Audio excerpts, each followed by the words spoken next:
Bienvenue sur Africa 24 dans cette nouvelle édition du QG Weekend. Voici les titres. La requête de Khalifa Sall rejetée par la Cour de justice de la CEDEAO. L'ex-maire de Dakar conteste l'invalidation de sa candidature à la présidentielle. L'affaire a été renvoyée au 20 janvier 2019. En Algérie, à l'approche de la présidentielle, de nombreux Algériens sont plus que jamais dans l'espoir d'une amélioration de leurs conditions de vie. On fait le point dans ce journal. Et puis, focus sur l'écrivain togolais Moïse Inandjo. Nous reviendrons sur son livre « Condamné à ne jamais naître », paru en 2013 et réédité cette année 2019, fort de son succès. Mais tout d'abord, au Malawi, l'ex-présidente Joyce Banda annonce sa candidature à la présidentielle du 21 mai. Accompagnée de ses partisans, l'ancienne chef d'État a déposé son dossier à la commission électorale à Blantyre, la capitale économique du pays. Première femme à la tête du Malawi, Joyce Banda avait quitté le Malawi en 2014 après sa défaite à l'élection présidentielle et après avoir été mise en cause dans une affaire de corruption dite du Cashgate. Elle est rentrée au pays en 2018 après 4 ans d'exil. La Cour de justice de la CEDEAO, communauté économique des États de l'Afrique de l'Ouest, a rejeté les requêtes soumises par Khalifa Sall. L'ex-maire de Dakar contestait l'invalidation par le Conseil constitutionnel du Sénégal. Sa candidature à la présidentielle. L'affaire a été renvoyée au 20 février 2019 pour les plaidoiries. On fait le point avec Marcel Farba Maroun. Les requêtes soumises par l'ex-maire de Dakar, Khalifa Sall, pour contester l'invalidation de sa candidature à la présidentielle du 24 février 2019 au Sénégal, rejetées par la Cour de justice de la CEDEAO. Une décision intervenue après les auditions des avocats de l'État sénégalais et ceux de Khalifa Sall sur les exceptions de nullité. L'affaire est renvoyée au 20 février 2019 pour les plaidoiries. La Cour a décidé d'examiner cette affaire au fond le 20 février, ce qui me fait dire qu'en réalité, en fait de rejet, il s'agit plutôt de différer l'examen de la requête de Khalifa Sall pour le 20 février. Parce que quand vous regardez la motivation de la Cour, elle indique qu'elle ne peut pas admettre les mesures provisoires parce que cela pourrait préjuger de la décision au fond. Parmi les requêtes soumises par les avocats de Khalifa Sall figurait notamment l'inscription de leurs clients sur la liste des candidats à l'élection présidentielle du 24 février 2019. Aussi, ils demandaient, en cas de besoin, le report du scrutin jusqu'à la mise en place d'un mécanisme d'organisation d'élections libres et transparentes. J'ai décidé, en accord avec les partis et organisations membres de Taha au Sénégal, d'accepter l'offre d'alliance du candidat Idrissa Seck. Ensemble, nous avons décidé de sceller un partenariat fondé sur un engagement commun de rupture et de refondation de la gouvernance institutionnelle, démocratique, économique et sociale. Exclu du Parti socialiste le 30 décembre 2017 en compagnie de 64 militants, Khalifa Sall est condamné le 30 mars 2018 pour les délits d'escroquerie, de faux et usage de faux en écriture privée et publique portant sur un montant d'1,830 milliard de francs CFA dans l'affaire de la caisse d'avance de la mairie de Dakar. Et sachez que Khalifa Sall, l'ex-maire de Dakar, empêché de concourir à la présidentielle, appelle à voter pour Idrissa Seck, le candidat du parti Réumi, ce 24 février. Un soutien de choix pour le leader de la coalition, Idy 2019, qui multiplie les ralliements. En Éthiopie, tandis que le 32e sommet de l'Union africaine se prépare, une rencontre a été annoncée ce samedi entre le président de la Commission de l'Union africaine, Moussa Faki Mahamat, et le secrétaire général de l'ONU, Antonio Guterres. Au cœur de ce rendez-vous, des stratégies pour instaurer la paix en Libye. Par ailleurs, le commissaire paix et sécurité de l'Union africaine, Ismail Chergui, demande plus de coopération avec l'Afrique de la part du représentant spécial de l'ONU en Libye, Ghassan Salamé. À noter qu'un accord de paix a été signé cette semaine en Centrafrique après 10 jours de négociations menées par Ismail Chergui.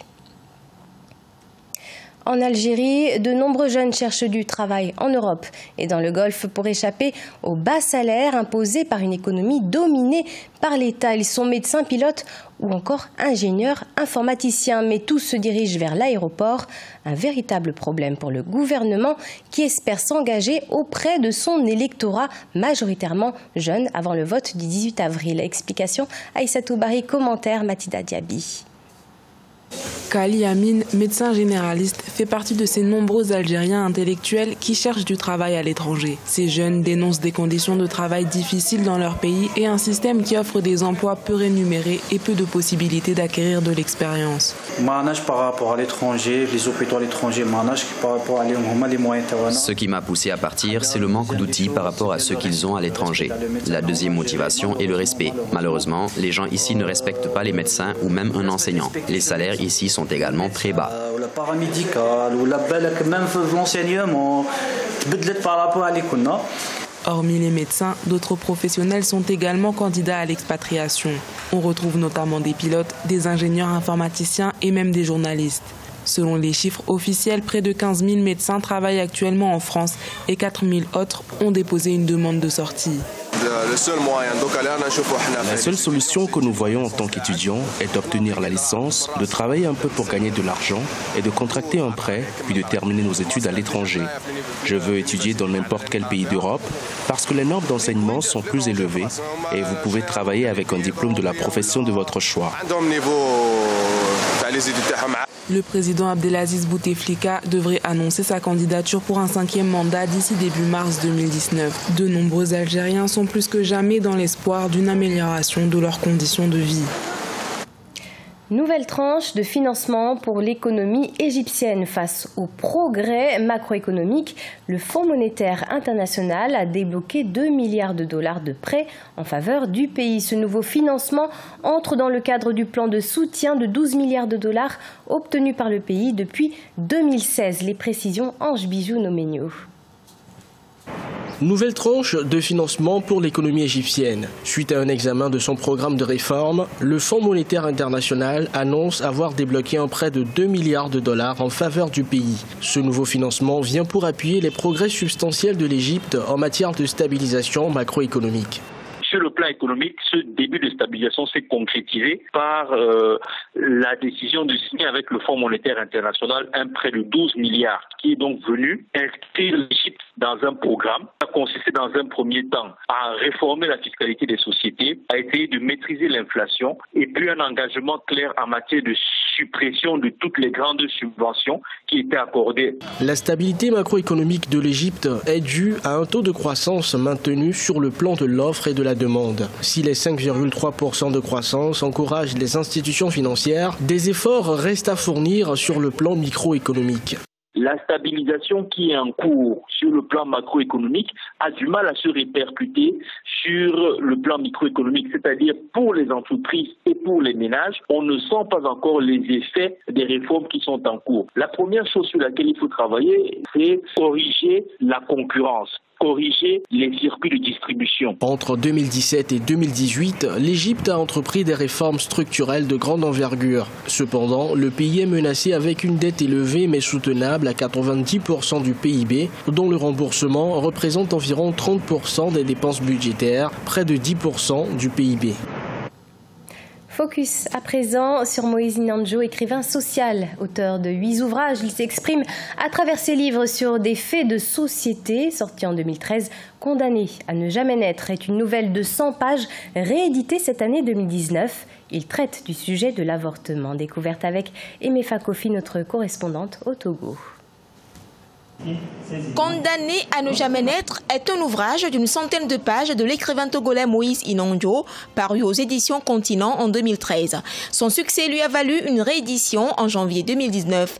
Condamné à ne jamais naître est une confession d'un médecin après 15 ans de pratique abortive et a fini sa carrière en prison.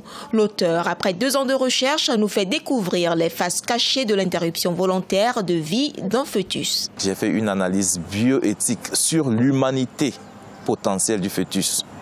Est-ce que le fœtus est un être humain ou pas? Auteur de 8 ouvrages, tous de société, Moïse Inandjo est membre de l'association togolaise Femmes d'Action. Nous sommes en train de redresser l'éducation de ces filles et de les amener à terminer leur scolarité en beauté pour que demain, la femme togolaise puisse toujours garder son honneur. Au Togo et en milieu scolaire, 129 cas de grossesse ont été enregistrés entre 2014 et 2015, dont 7 cas d'avortement. Sa pratique clandestine prend une proportion inquiétante. Pourtant, depuis décembre 2007, l'interruption volontaire de grossesse est interdite au Togo, sauf en cas de viol ou d'inceste.